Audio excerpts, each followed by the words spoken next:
TTD board సభ్యులు భానుప్రకాష్ రెడ్డి సంచలన వ్యాఖ్యలు చేశారు. గత వైసీపీ ప్రభుత్వంలో తిరుమల స్వామివారి పరకామణిలో 100 కోట్ల దొంగతనం చేశారని ఆరోపించారు. టీటీడీ చరిత్రలో అత్యంత భారీ దొంగతనం గత ప్రభుత్వంలో జరిగిందన్నారు. స్వామివారికి భక్తులు ఎంతో భక్తితో కానుకలు కుండీలో వేస్తే వాటిని దోచుకున్నారని మండిపడ్డారు. ఎవరైనా సరే తిరుమల తిరుపతి దేవస్థానాల మీద అసత్య అబద్ధపు ప్రచారాలు చేస్తే రాజకీయ ప్రయోజనాల కోసం తిరుమల తిరుపతి దేవస్థానాలని ప్రతిష్టతను దిగజార్చే విధంగా వ్యవహరిస్తే వారి మీద క్రిమినల్ ఛార్జెస్ నేను కానీ దివాకర్ కానీ రేపు కానీ ఏదైనా అసత్య ఆరోపణ చేస్తే మా మీద కూడా క్రిమినల్ కేసులు పెట్టండి.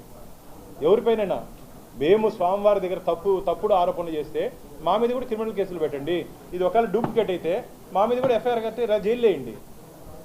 వెంకటేశ్వర స్వామి దగ్గర ఎవరు ఆటలాడకూడదు అని చెప్పి మేము మన బోర్డులో నిర్ణయం తీసుకున్నాం. ఎవరు తప్పు చేసినా తప్పుడు మాటన్నా తప్పులుంటే చెప్పండి, తప్పుడు మాటలు మాట్లాడద్దండి. తప్పులుంటే చెప్పండి, సరిదిద్దుకుంటాం. తప్పుడు మాటలు మాట్లాడద్దండి. రాబో రోజుల్లో ముఖ్యమంత్రి గారు 24 రాబోతున్నారు. వారు వచ్చిన తర్వాత ఇంకా ముఖ్యమంత్రి గారితో మాట్లాడిన తర్వాత ఇంకా కఠినమైన నిర్ణయాలు.